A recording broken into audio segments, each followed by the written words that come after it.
Thank you, Bernd. I actually believe every conference deserves to have a DevOps talk. So maybe this is the one. And I think nowadays, more than 10 years after DevOps started, the main question is, what comes after DevOps? Aren't we done with that? And that's a question I've actually been asked by management with like, hey, can you stop this foolishness? So maybe it helps to explain management what DevOps is, and typically 5 minutes is all you need for that. So, typical catchphrases around DevOps. I love the one with, hello, I'm the head of DevOps. This is all bullshit.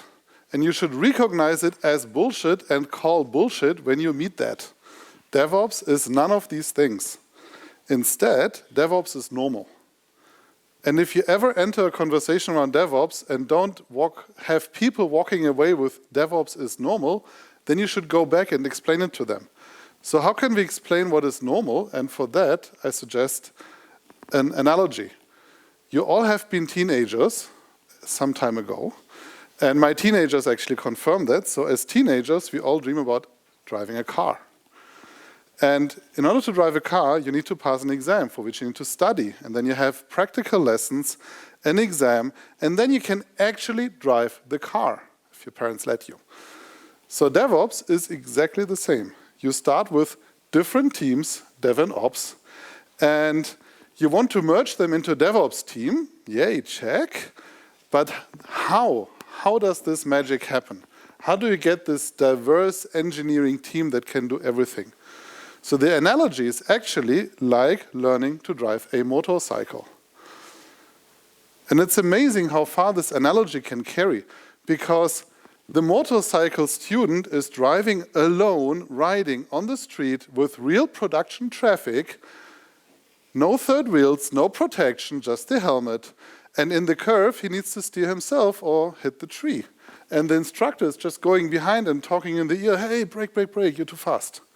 So this is how you learn DevOps, in production, with real traffic and real work. So if you want to measure if you're done with DevOps, I recommend these 5 KPIs.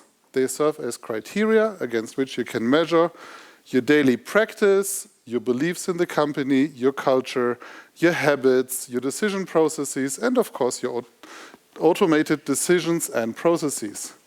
And most important, DevOps is a result which you achieve if you do all that.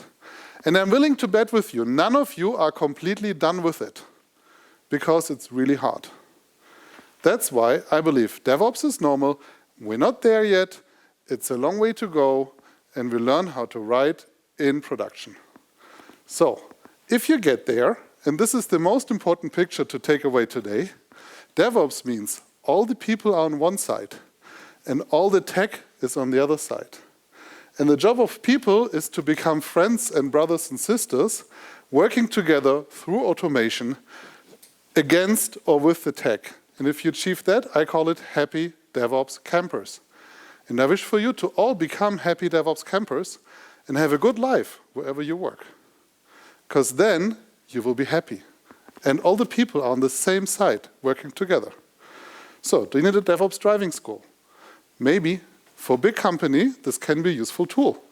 I actually worked at Deutsche Bahn. We used this analogy, introduced DevOps coaching as a product, and helped Deutsche Bahn to migrate, to convert towards DevOps as a practice. That's why I'm saying DevOps is like a driving license for running code in production. Thank you very much. I hope this was a little bit of DevOps motivation for you to take along to your boss. I'm happy to help you fulfill your DevOps dreams. Look at my homepage. You'll find the talk there under publications. And see you next time. Thank you very much. Thank you very much.